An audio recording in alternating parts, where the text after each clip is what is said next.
A proporção, como já foi dita nessa mesa, é quatro vezes maior em meninos do que em meninas.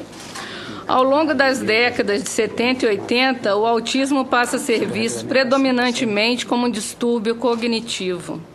Nessa época, ele deixa de ser considerado como uma condição que envolve retraimento social e emocional e passa a ser concebido como um transtorno do desenvolvimento, envolvendo déficits cognitivos severos com origem em alguma forma de disfunção cerebral.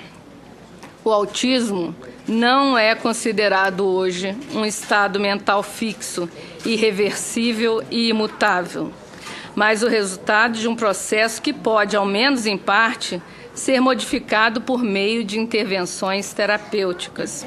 Ele não pode ser causado por fatores emocionais ou psicológicos. As evidências apontam para a multicausalidade e descobertas recentes apontam a possibilidade do autismo ser causado por uma interação gene-ambiente. A síndrome autística foi desassociada das doenças mentais desde a década de 80, passando a ter as suas especificidades respeitadas.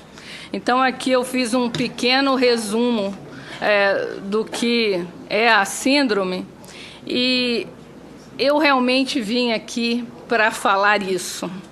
A Lei 12.764/12, autoria do ilustre senador Paulo Paim, denominada tão sabiamente de Lei Berenice Piana, onde todas as mães de autistas foram homenageadas. Eu tenho uma honra tremenda de falar que essa lei me representa e que essa senhora de caráter tão reto e de luta constante também me representa. Foi uma lei construída com o esforço dos pais, senador, liderados por aquela que dá o nome à lei, por Ulisses da Costa Batista, por Fernando Cota, por Newton Salvador, entre tantos outros pais que, como eu, trabalharam mais anonimamente. Essa nossa luta é recente, começou em 2009, cresceu até chegar à sanção da nossa presidente Dilma. Depois de passada todas as penas, pessoas que se dizem representantes dos familiares dos autistas vêm e querem modificá-la.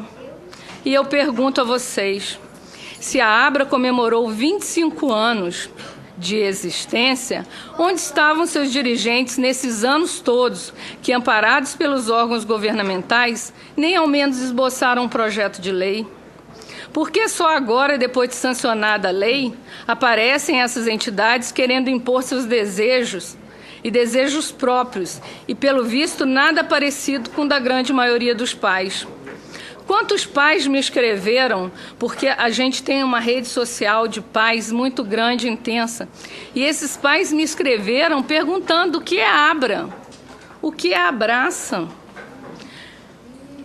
pois eles nunca tinham ouvido falar. E não são pais de pequenas cidades, de rincões do Brasil, não. Pais de Curitiba, São Paulo, Rio de Janeiro, grandes centros. Então, como essas entidades podem ter autoridade de falar em nome de todos os pais? De norte a sul desse país, nós temos as associações que representam as cidades. Por que elas, em sua totalidade, não foram consultadas para saber se as mudanças propostas pela ABRA e Abraça batiam com os seus anseios? Porque uma entidade de representatividade nacional como o MOAB, o Movimento Orgulho Autista, situada aqui em Brasília, não foi ao menos convidada para participar dessas reuniões.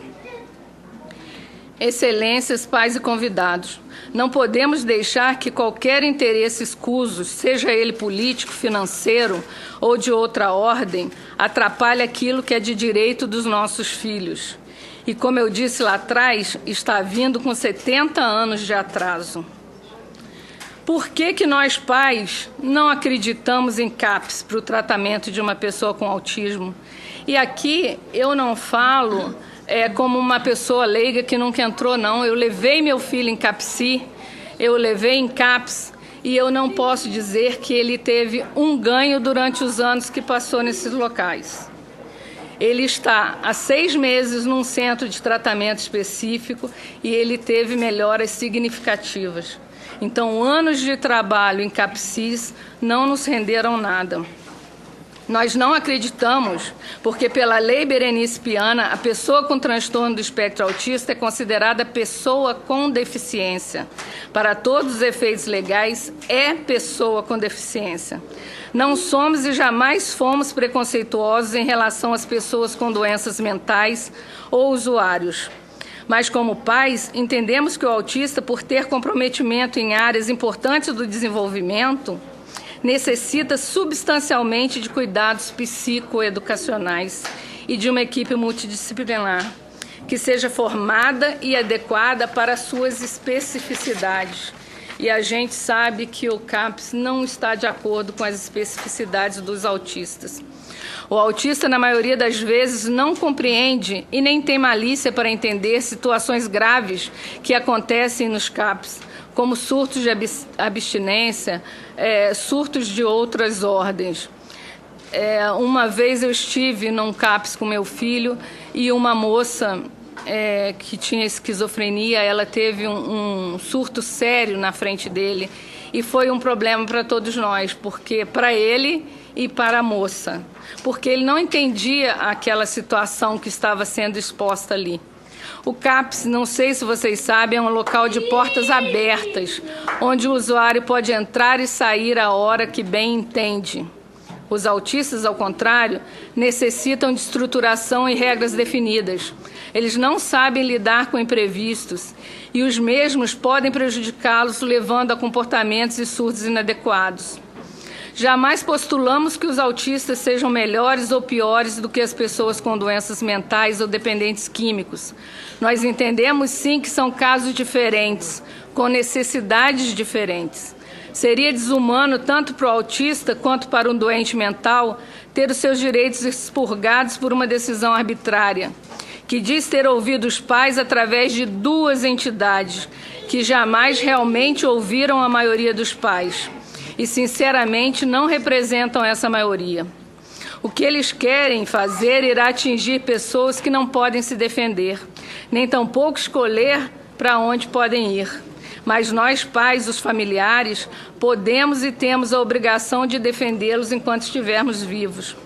Pedimos, então, a supressão da minuta da linha C do artigo 3, que, como está, descaracteriza a nossa lei, rejeita o trabalho árduo dos pais que a idealizaram e trabalharam por ela, e pensando, sim, no bem-estar e no desenvolvimento dos autistas.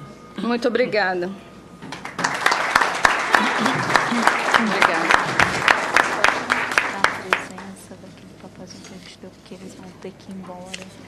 Nós agradecemos aqui a exposição da doutora Cláudia e queríamos registrar aqui a presença de alunos e professores da Escola Classe 45 do setor P, Sul de Ceilândia, Distrito Federal.